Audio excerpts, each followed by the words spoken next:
Hello, everybody, and welcome back to Sacred Matrix. And I'm your host, Janet Carol Lessin, with my co-host, Dr. Sasha Alex Lessin. Our producer is Deborah DeFranco. The first hour, we had Nancy Tremaine. It was awesome. And the second hour, we have Elizabeth Anglin. But before we get back to our show, I'd like to remind, this is Sacred Matrix Revolution Radio, Studio B. So before we get back to our show, I'd like to remind you to go up to the donation button on revolution.radio and make your donation. If you go to the top left tab, you can make a one-time donation, and you go to the Patreon tab in the middle of the page at the top.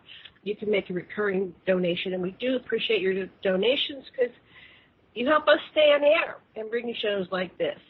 So did you want to say something before I do a little intro on Elizabeth? Oh, well, I would just like to say that our transition is Dr. John Mack, because Nancy had just been talking about Dr. Mack, and one of her things that she mentioned was how much pressure was on her and everybody in her town for the military intervention about this stuff. And I was a really good friend of John Mack's, and so I know that whenever Janet, for example, tried to talk about her experience in a My Labs thing, even though hers was a good experience, he didn't want to hear it. He was somehow threatened. And I know that, Elizabeth, that you've, also know John, and so there's, he did some real courageous stuff, and he had a lot going just stands up to, and it's amazing. And so I'm welcome you, and I can't wait to hear what you got to say. So, yes, Elizabeth worked with Dr. John Mack at Harvard University, and she wrote a book called The Experience Memoirs. It's supposed to be a three-part series. She's only written the first part, I think, and I'm going to push on her to get the other two parts done.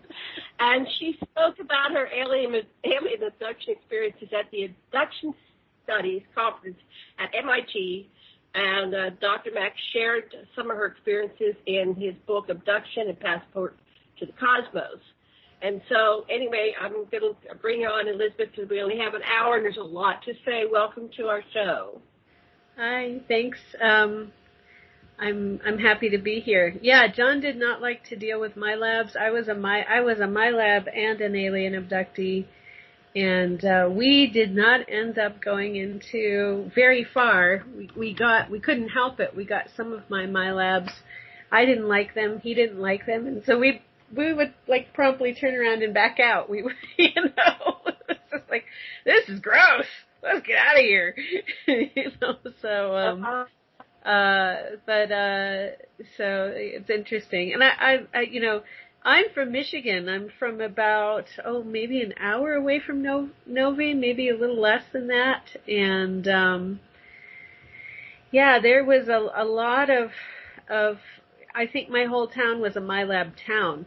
There was a whole group of kids that, some of them are in my book, which is Experience Memoirs of an Abducted Childhood. And, we were abducted together, and I think that was there was a combination My Lab alien abduction thing going on with that. And the kids that I wrote about in the book have all supported me on the book, which is wonderful. It's a wonderful thing about Michiganders. I mean, when it comes right down to it, we were told as children, group experiences that we had, UFO flying over the elementary school, don't tell anybody, be quiet. My town was the one that was involved my county was involved in the 1966 UFO flap. Just after I was born in January, and this happened in March in Monroe County, Lenawee County, Hillsdale County. And friends of ours owned one of the farms that the police had seen a ship land on, and then they ended up being called swamp gas. So, it's interesting, but I think what I love about being from Michigan, even though I'm in New Mexico now, is that without a doubt, if you want your people to stand by you, most Michiganders will. They'll be there. Yep, I saw that. Yep, we did that. Yep, that happened. And it's so helpful if you're an experiencer to have people who are willing to do that, to say, yep, saw there, was there. Yep, that happened. We did that. And so many friends who I had was part of group experiences with me were willing to do that, and it made me feel so good when I wrote the book, because they were like, yeah, I remember that, and then do you remember blah blah blah, So anyway, it was neat hearing that Nancy had the same experience. I don't know if it would happen in any other state in the country, but I have also experienced the same thing from people from Michigan that I grew up with, that, blammo, they're there. You need them? They're there. Yep. That's what I saw. This is what happened. And if, for an experiencer, the rest of the world wants to invalidate what we've experienced, except for the people who, we came up with, who experienced it with us. So, nice. Well, Elizabeth, the thing that I keep feeling whenever I listen to you is you and the other children had a friend, a member of your group, who died as a result of this, and I just wonder what that did to everybody. Well, okay, so I have to say I knew, so this was when I was 17. He wasn't really my friend, and in the book I talk about him. His name was David, and he was a gifted student. The school started a gifted student program in middle school. So got to 6th grade, and they started this gifted student program. Not to put too fine not to brag or anything, but I passed the Mensa test. It took me like 10 minutes to do in 6th grade.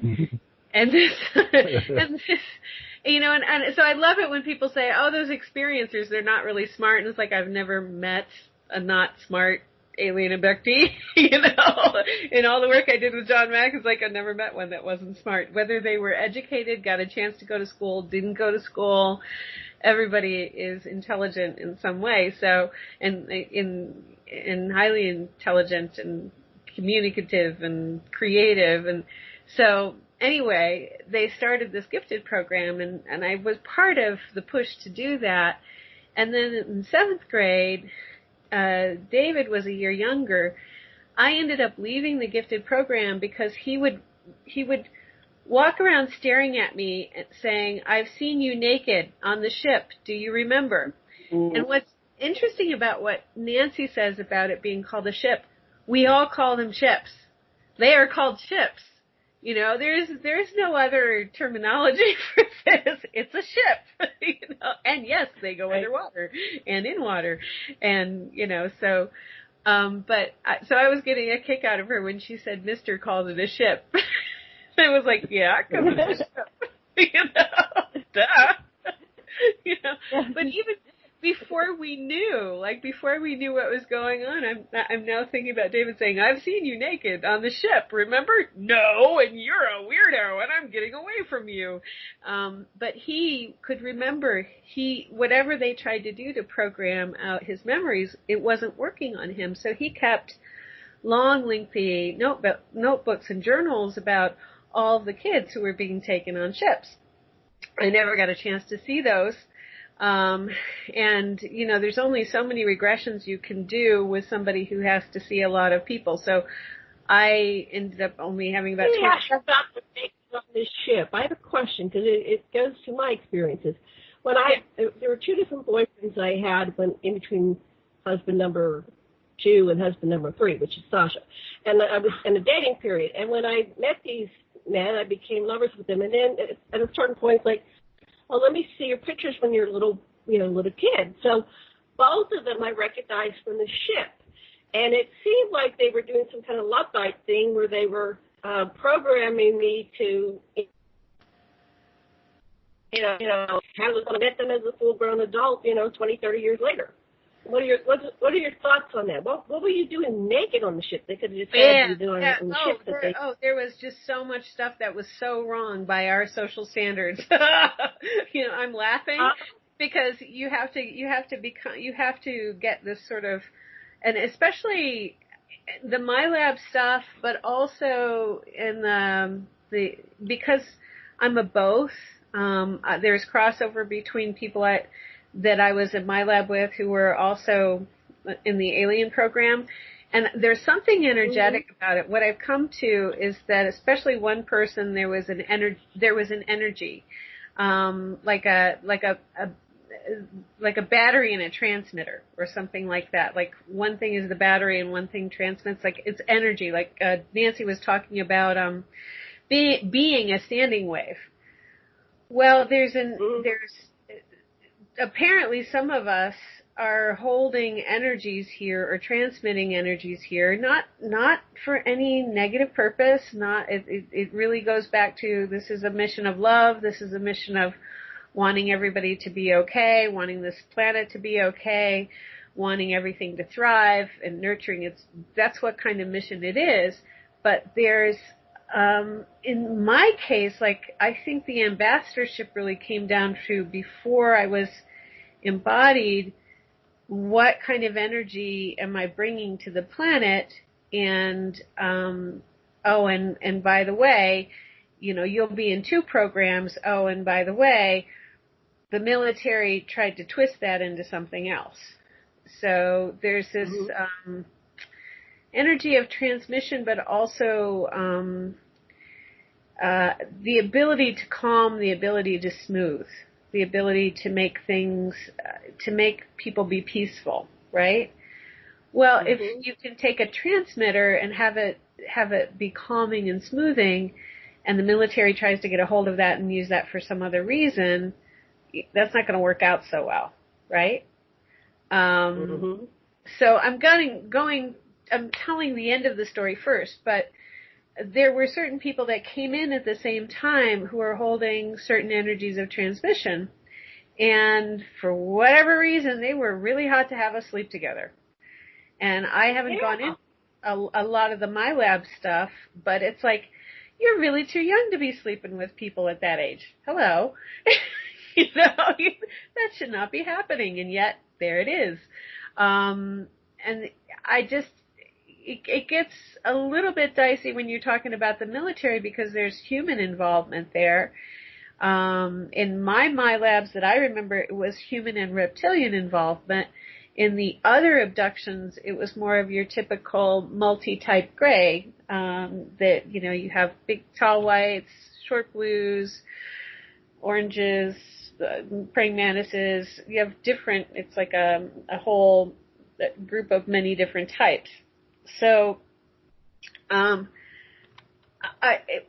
it's hard for me sometimes, because like the whole, worldview, my whole worldview is so different. It's hard for me to know if I'm referencing my pronouns and describing things well enough. So if I get past you, let me know. So I remember being, same problem. But go ahead. But I went back after being in your conference and having met somebody that I knew from my labs. I went back over my lab experiences, and I realized, okay, this is somebody that I knew from a young age, and it was a sleep together thing. And I wrote about a young man at my window in the book Experience, during a time when I was pregnant, and that was all. This young man was from Michigan. He was from Ann Arbor. I didn't meet him until the conference after I wrote the book. He looked just like another young man who I met in the early part of my work with Dr. Mack, who was one of the buddies of Bud Hopkins. This other gentleman had worked with Bud Hopkins, and this young man from the book was from Michigan, and I had because they look so much alike, like they could be twins who had changed a little bit, or they could be very close-looking brothers, or they could be clones. But one had different eyes than the other. One had a dark blue eye and a brown eye. The other had a group like hazel green brown eyes, and that was the difference. Their eyes were different. So anyway, the guy at the window from the book, they were like all about us having babies together because we had the genes that they thought they were going to get something they wanted out of. And it really wrecked this young man, and it kind of wrecked me because they amped our hormones to the extent that there was a real Romeo and Juliet thing going on. And he broke out, like he was being taken on a ship, and he stole the ship and came to see me, and that was him standing at the window in the book, that he had stolen a ship to come get me because of the Romeo and Juliet. And so, and this stuff, over time, there's so much information that comes out, and it's like, oh, right, that's why I thought he was you and you were him, because you look exactly alike except for your eyes, but you remember stealing the ship and coming to get me. And he had, he had said that he would find me. He read the book, and then he immediately came to where I was going to be and found me. But here's the problem. He was married, he had kids, he had a life, and that was all a manufactured Romeo and Juliet thing, right? Well, they don't care about your relationship. They only care about your DNA getting together. Exactly. Period. End of story. It doesn't mean that personality-wise or any of your other stuff that you two would be good together, as long as they get that DNA, getting that DNA. So we did have a child. Her name is Sarah. Sarah Rebecca. She lives with the aliens. I rejected her when they first showed her to me. I probably rejected her multiple times, so we didn't have a good relationship until she had her kid, and now we have a good relationship. So, and people will be like, well, how do you see this person? Well, I astral travel to see this person. Sometimes then I go in a ship and see this person. There's stuff going on. I'm sorry, people. You really don't want this to happen to you, because it makes it so you can't talk to people about anything that's going on with you except on a show like this. So get over the wannabiness and just trust me on that. I enjoy stuff like that, because let me just I have a very clear memory. I had my transistor radio. I was born in '54, so this was probably in the Beatles and stuff were playing. There was all these wonderful songs in the '60s, and then the news came on. It said Gene Dixon said that the kids were being abducted by aliens and made to mate with each other. Yeah, and I never forgot that. And I was trying to find that, like, did Gene Dixon really say that? Am I crazy? But so the kids that I was with, they were kind of like, wow. And they wanted to make fun of it, but I knew that was absolutely what was going on, because that was what's going on with me. I was awakened sexually far too early. I was dating when I was like 12, 13 years old. All my friends were sexual, like we were all in heat, and it was like, what is going on here? But right. I digress. Back to you. Well, no, but yeah, it's like, can't even get into that, because it's like, oh, so literally you're just using your alien abduction experience to cover your perversions, your sexual, like, no. It's something that does not go with our society. And somebody listening to this who wants to say, oh, well, then it's all evil. You have to understand that different societies do different things for different reasons, and the aliens are really utilitarian. I mean, it's how can you contribute to society in the quickest way possible, with the most utility, with the least entropy, and with the least mess. And they you can't live in two societies and have two separate lives without having some mess. And Nancy, talks to that, about her friend being an alcoholic and her having her other issues. It's not that we're messed up people saying that, blame it on the aliens. No. When you try to merge two different kinds of societies like this, you get a mess. At some point in the psyche, there's some schism there about who are you, what are you doing, why are you doing it, and especially when somebody is amping up your hormones to the extent that my first year of college, I literally had to lay down in the hallways and cry. I was so horny. And the guy who was Anthony Leon, he was a younger guy who took care of the music department at the first school that I went to. he would sit down beside me and pet my head, you know. He was a gentleman because he didn't go further than that. He would just be like, "You're having a really hard day." You know. But nobody else had that problem. But I did. And I asked him in the middle of this horniness, I said, "What is going on? Yeah. Why are you?" I was raised a good girl and Christian, and I go, "What's going on?" I knew that I was being manipulated, and they said, "Because we want you to mate with, more people than you normally would, because we retrieve all your everything." They retrieve it from the uterine wall, from the vagina, so they can retrieve the DNA and make whatever they want from it. And I said, well, I'm not going to have this. So I got married at 16. So I would have a social limitation, so I wouldn't be, Nancy, I think you said you had a variety of lovers. It's like, well, I slowed it down. Yeah. Anyway, I became a bit, but you couldn't tell anybody though. Well, the only thing that kept me from being profligate as a teenager, when I was already profligate in my second life, was my dad said, if you have sex before you're 18, I'll kill you. If you drink, I'll kill you. If you do drugs, I'll kill you. And man, you just had to believe him when he said that. So it's like, okay, then don't want to die. That didn't stop me.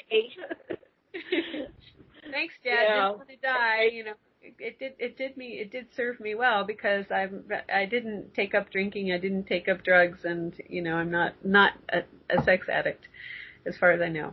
So, but anyway, we're kind of going off into all sorts of things. So there's that, and then so David is seeing me on the ship naked, and he's telling me in 7th grade when he's in 6th grade, "I've seen you on a ship naked," and I'm like, "You little twerpy little pervert, I'm getting out of here. I can't stand this. You're staring at me and telling everybody you've seen me naked. This is so wrong. This is part of the social mess, But he also wasn't as controllable on a ship.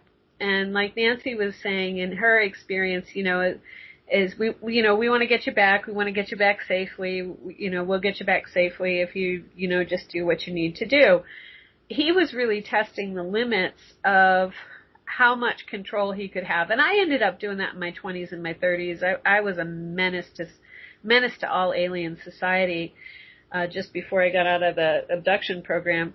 There were lots of broken heads and broken little alien bodies, and I don't even feel bad about that because, they know. And but he was moving around and doing things, and I really believe he moved at the wrong time. And he ended up with a hole in his head that he shouldn't have had, but he was moving when he should have been still. So, but yeah, and he died. And it's neurological lability, just jerkiness, twitchiness. Yeah. Yeah. He could have twitched, but I know that they were having a hard time controlling him. He was remembering things. And, but what was interesting about him is he told others that if anything should happen to him to come see me. So apparently, sort of like what Nancy was saying, that some of the preordained stuff, I got a pass.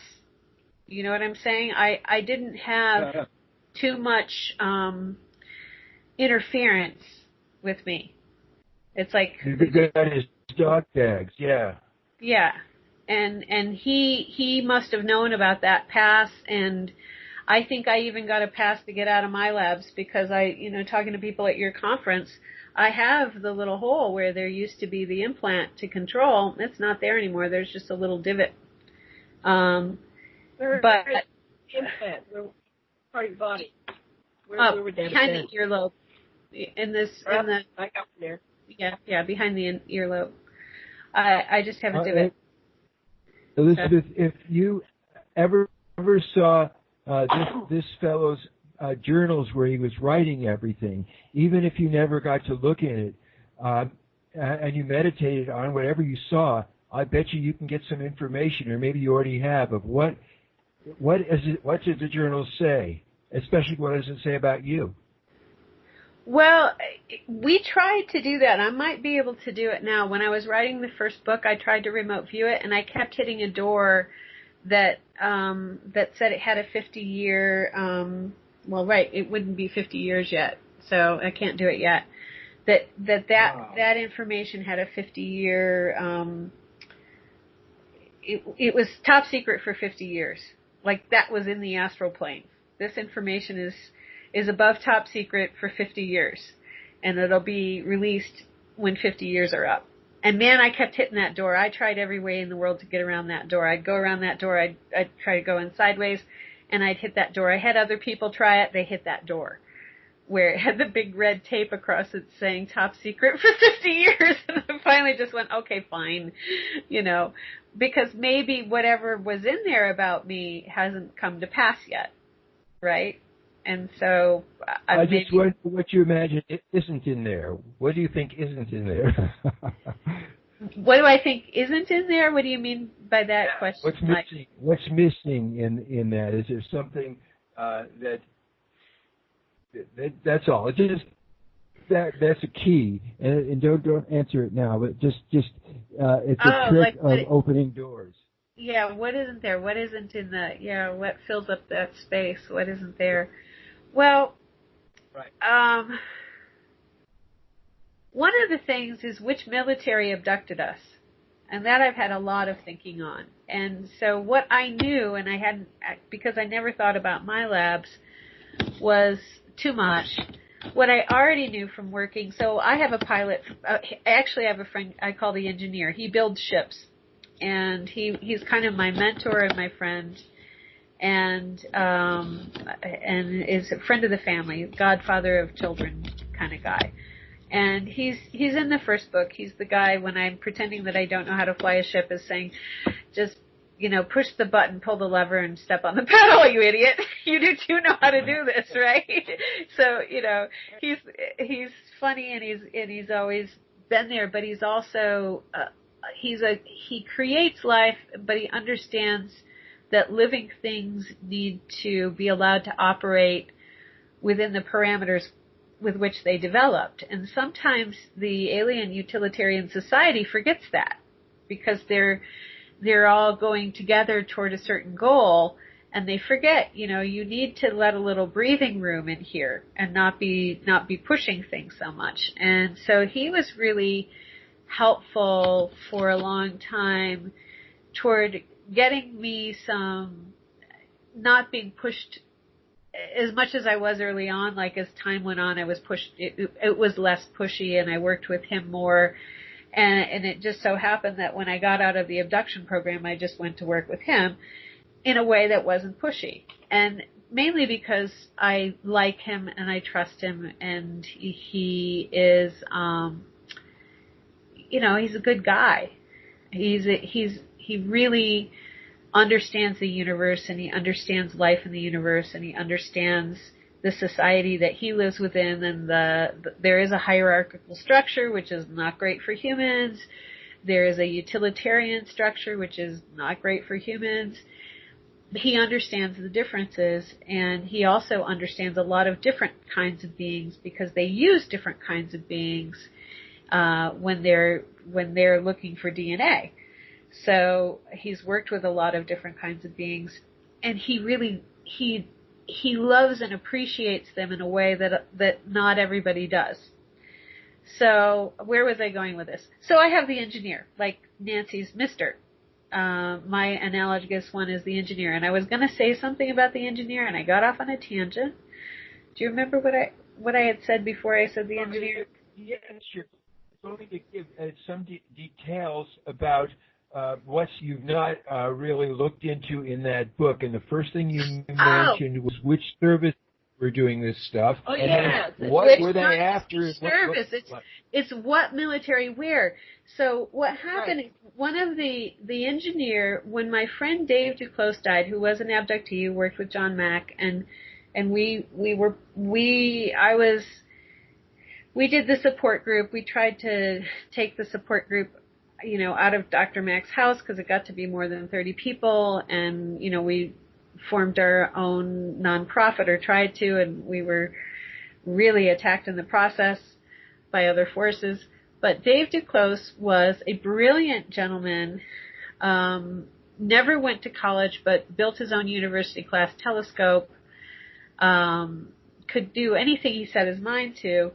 His brain went so fast he couldn't talk at the normal speed. Well, anyway, Dave died. He was killed in 1997. And he came back in spirit, and I started working with him. At that point, 1997 was when I took my first spirit mediumship class, and I had just taken remote viewing. And as 1997 rolled into 98, 99, all of a sudden I'm working with the engineer and Dave on a project. And one of the things I came to find out in the project was that a lot of the experiences that I had been regressed for, the things I had remembered about what's happening on our timeline and running around in the apocalypse at the end of the world after we have global warming and the monoculture of crops has collapsed and people are starving, and these are really nasty situations to be running around in and feel like you're really there. And a lot of us experiencers were there, running through those situations. Like, here's where your planet's headed. You want to do something about it? It's like, yes, we do, because this is not good. And so, anyway, I also had visions of another planet, and the planet that was being made ready to take certain people off. Well, what I came to find out is that a lot of the work that we do is, especially if we go to another planet, is not in this dimension. It's in a physical dimension parallel to this one. And it's often not in the same time frame. So ships can travel across time, like if you're crossing the dimensional border, you're often time traveling across the dimensional border. So, and the engineer and Dave showed it, the reality of time like a corn on the cob, where you've got this central cob, but all of these dimensions are like the rows on the corn of the cob, and they're, parallel to each other, running around this corn on the cob. So I already knew this. Like, I knew the planet that was being made ready for people to go to is in another dimension, and it's about 3,000 years in the future of here. And to me, that's no problem. Well, what I never considered or even thought about, because I didn't like thinking about my labs, was that perhaps the secret space program is not our military, not here right now, and the Mars people are going to isn't the Mars that's here right now. Because when you get ships that cross the dimensional barrier, they can be coming in from other timelines. And once humans, at least in any timeline, get this technology, who's to stop them from coming here and using us as staff? Anybody want to posit up? Well, that's what Janet was reading, some stuff that Trump's ancestor was just one of those people who was able to see the time travel. And how did it go, Baron? Baron Trump is this Baron Trump, and he traveled back to the late 1800s, and there are 2 books that you can get online, and there's a whole series of YouTubes about Donald Trump time traveling, because he got the equipment from his Uncle John, who got Tesla's time travel information. And so I don't know if you followed that thread, it'd be worth doing a show on, but apparently, and of course you go to the Montauk Project, and they've been screwing with all this stuff all along, all these timelines, and then it goes back to my personal experience. When I was 4, I was shown 24 timelines, and where do you want to go? Right. And so I chose one that's kind of nice. But anyway, we're piecing this all together. I just lost what I was saying. Go ahead, back to you, Elizabeth. Get back on. The fascinating track is that you're part of a team of researchers. Right. Some of them embodied in this life, some in other lives, other aspects of you that are having other existences, and you're able to access, like the center of the corn, your aware ego reaching out and being aware of more and more and more of the kernels on you. Right. And it seems like we're the treasure. We can go wherever we want in time and space, but we think we're locked in here, but we actually are everywhere we want to be. So back to you, Elizabeth. Yes, Yeah, the samadhi state that Nancy talks about, I just think of that as like, oh wait, it gets bigger. Oh wait, it gets bigger. Oh wait, it gets bigger. Oh wait, there's this level. Oh wait, there's this. Like I don't even think of it as samadhi because, to me it's 30 years on. Sorry, Nancy, it's like 30 years on, and you live it and you breathe it for 30 years, and it's like, okay, it's another day. What next? And how did that work? I still haven't figured out how that one worked. And then you get these, somebody will come in and help you out. And John does help too, but he's always like, it's about like the process of what you do. He's more the guy who shows up and says, get to work, not the one who says, okay, come here, I want to show you this. Dave and the engineer are the ones who say, okay, come here, I want to show you this. This is what you need to know. John is more, he'll point you where to go, and then you're supposed to go there. And I think Nancy, if he's been helping her, she can attest to that he'll say, go over there now. Do that. That's what you do. Right. Go help this person. Call that person. You need to call that person, and you don't even know that person, and you're just like, hi, I'm calling you because I see John Mack in spirit, and he told me to call you. And that's the test. And they say, okay, or you get away from me, you're crazy. That's your test. I used to work with you'd be surprised, absolutely surprised how many people talk to their deceased friends and lovers. It's near universal. It's just what they call pluralistic ignorance. Everyone knows you talk to your dead and they talk to you, right. and you publicly deny that you know it. Right. Yeah, we all know we do this, and nobody wants to admit it. Why? Because it's not scientific. So anyway, well, I don't know where you want to go now, but I've been having fun jumping all over the place. So, so I guess let's go back. Where were we? You were saying which branch of the military? So when I had my not branch. No, I don't mean branch. I mean which dimensional military from what time? Oh, okay. Okay. That's who are these guys? So what do you see, and where are they coming from? And I don't. Are they always the same? Yeah, and are they always the same? And yeah, exactly. Who are these guys and where are they coming from? And I literally have a hard time stomaching that they're from here, although there may be people here who are working with them. Because I've gone out and worked in, science and academia and stuff, and like John was having a hard time with the MyLab stuff. When you work for organizations like, I did work in nuclear engineering at MIT for the ACRS, and a lot of DOE stuff came across my desk, a lot of DOD stuff for nuclear materials. One of the guys I worked for did actinide research, and it's all about, nuclear waste from missile projects and mining and milling for missile projects.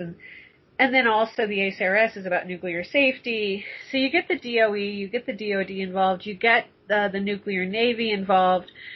But by and by, everybody that I ever came across was on the up and up. Like they're part of this reality, doing the best job that they can possibly do with the most integrity possible. So to have this extensive network of black ops, when really most of the military men I've ever met want to be heroes. They don't want to be shifty dudes in the background. They want to be heroes. They want to protect people. They want to protect their country. They want to protect their loved ones. I still have a hard time stomaching, and I'll just say it. And I also know where the science is. Our science is nowhere near the stuff that I've seen. So, it is, what I'm seeing is a good 200 years in the future. So if, some of it's kind of, the stuff from the MyLabs, it was funnily like today, whereas the alien stuff is way advanced. The MyLab stuff would be like, hey, I'm like in a dentist office. This is weird. It's like, and there's wallpaper on the wall.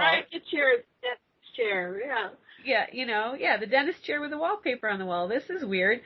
So, some things are very human looking and some things are very, when it comes to the MyLab stuff, it's not stuff that by and large, having been on the bleeding edge of what we know about science and academia, something that we could do. So, I'm thinking 200 years in the future.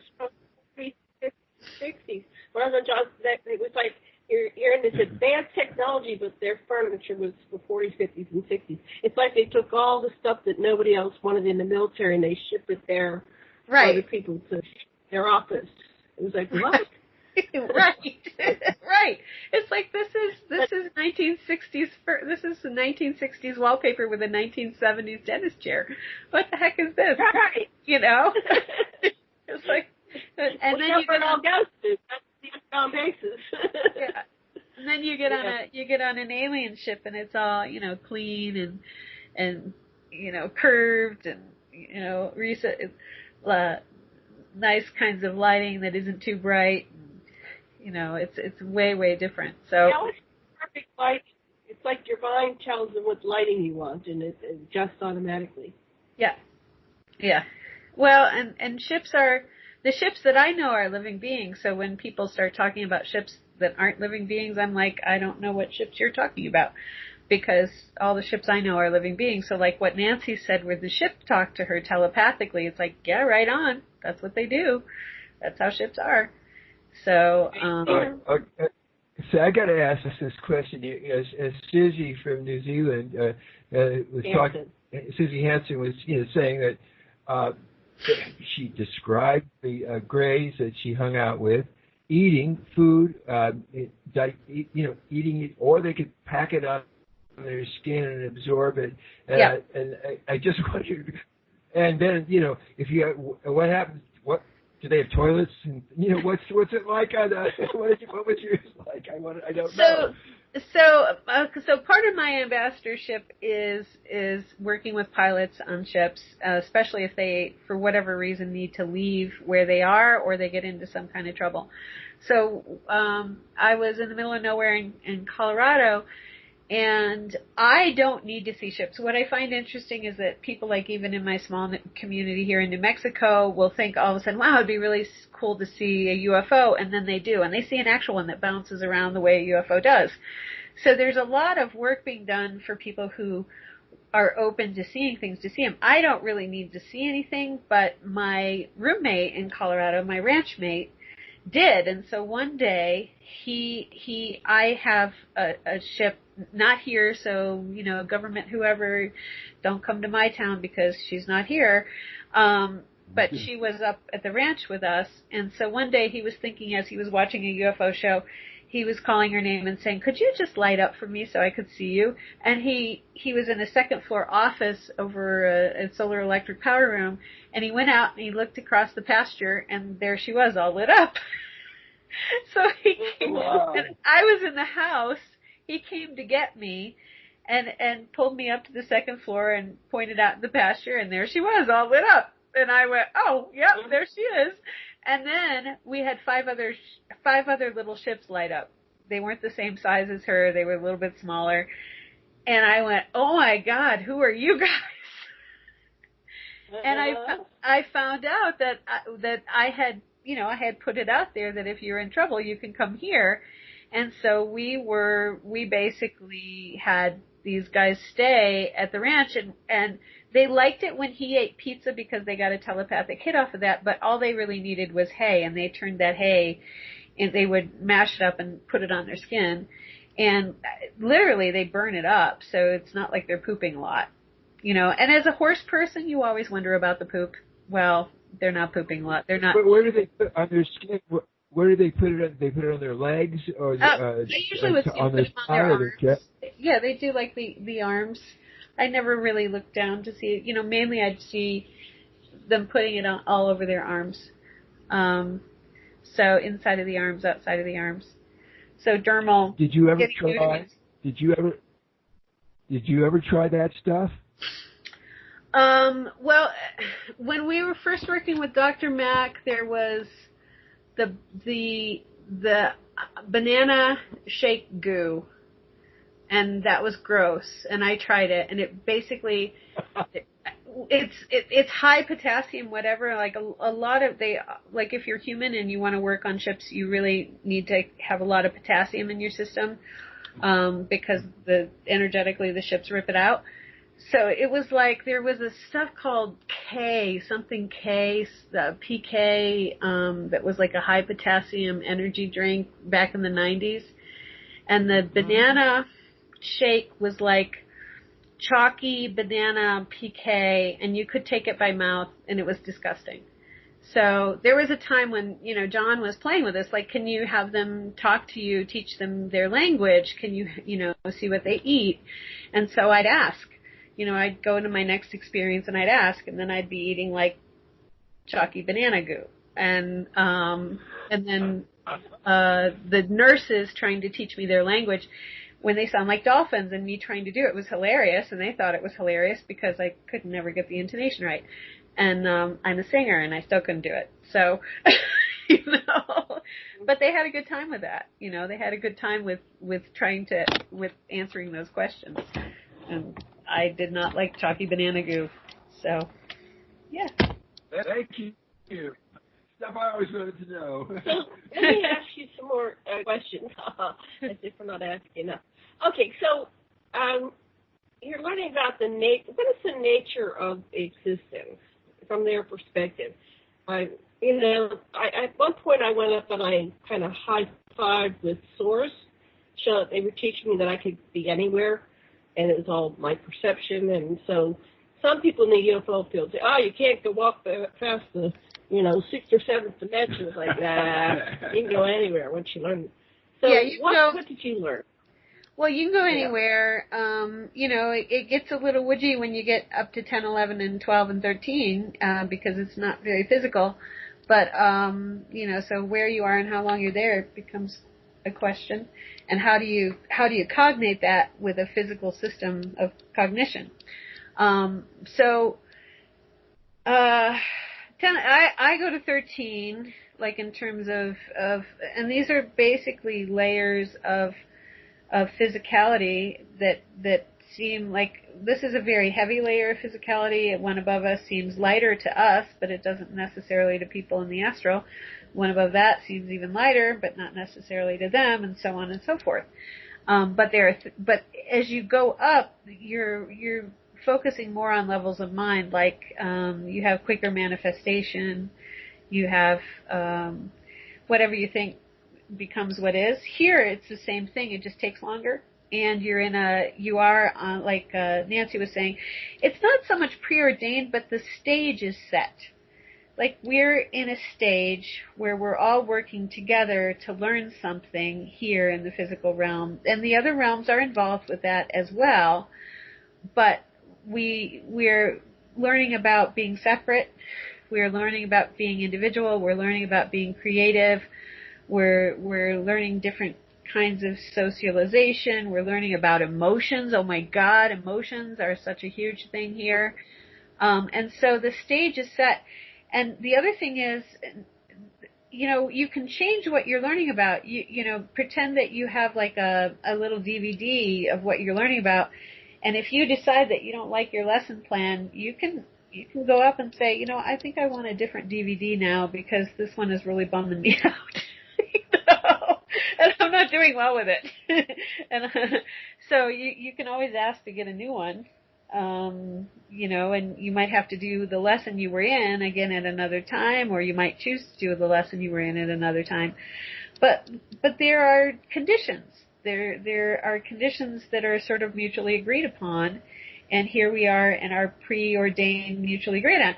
Is there fate? No, not necessarily, but the whole situation is at some level a holotropic or a holographic level of mind that we're all relating to each other within and playing our parts. that's here on this physical with some of the lower levels involved. But you can go up to, even higher levels. But to me, at the end of it, the whole thing is singing. It's like this, like if you had this round, like a circle, multicellular, harmonic organism that is singing a song. And the song can be harmonious and lovely and inform the rest of the universe, whatever levels there are above the ones that we're talking about right now. And it can also have these other tones in it. But the whole thing is like this harmonic sound-making organism. That's all I've got for tonight. Mm-hmm. That's as far as I go. What do you think about? What? What do you think COVID is about? What is the group lesson? I think we've had pandemics for years and years ever since existence, and we just need to get the frick over ourselves and go, right, another pandemic, moving on then. Because it's not how many did we have in the 1900s? History did not cease to happen because there are aliens and people are understanding that there are high levels of consciousness. It didn't cease to be that pandemics happen.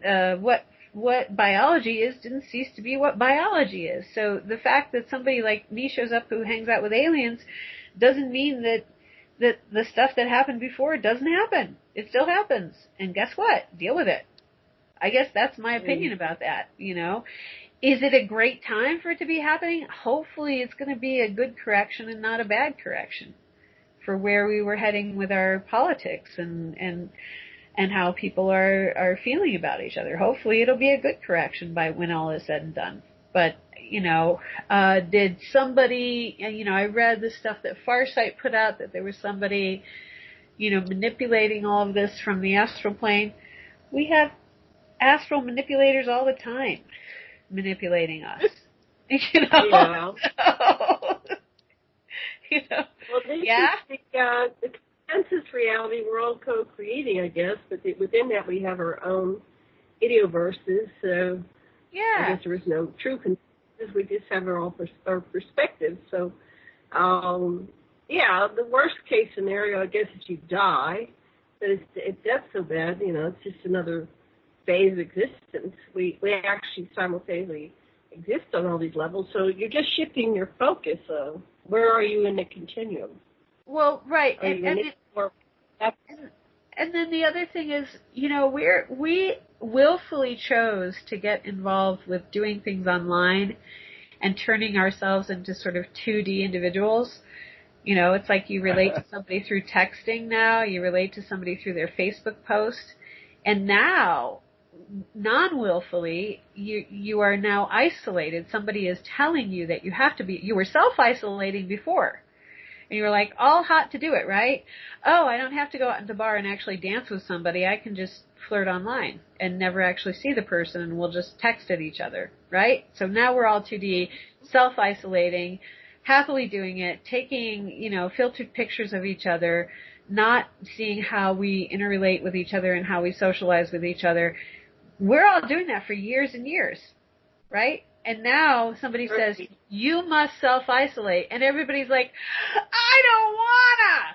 Well, good. You shouldn't want to. Yeah, we always like the forbidden fruit. You're not allowed to see each other. We're going to go out and we're going to have 5,000 of us packed on a beach and float and breathe on each other. Whatever happens, happens. So it's interesting. But it's like, maybe you need a correction for people to say, yeah, I don't think I want to sit alone in front of my computer talking to people. I actually do want to actually have some physical human contact and, so I don't necessarily see, I don't think this is the worst virus polio was really freaking scary. A lot of people ended up in iron lungs. So far we haven't seen that. That's a good thing, right? So you have to keep everything within the perspective of the entire timeline. That, is this the worst thing ever? No. what's really bad is what a lot of us abductees have seen coming, you know, when everybody is starving and there's massive global warming and there's flooding, and none of you want that. So quit fighting with each other, because we have real problems to take care of, you know. So that's not set in stone, is it, though? I mean, you said the ET said, well, you want this? What can you do to correct it? And we're running out of time. I mean, 1 minute. We've gone past the point where we could do anything about it. It's coming. Global warming is coming. We can't even decide on whether or not to mask up or not mask up. We can't even, you know, good God, that we should even try to. We'd all be socialists, my God, if we said that we wanted to, you know, shut down global warming. So. Yeah. Well, you know, we live in interesting times. Yes. Each day is a blessing. Okay, last second, how do we reach you? The website? My website is elizabethanglin.com, and the book is Experience Memoirs of an Abducted Childhood. I've been told that I'm going to have a lot of time this year to finish the second book, so I hope that's the case. And that's I know.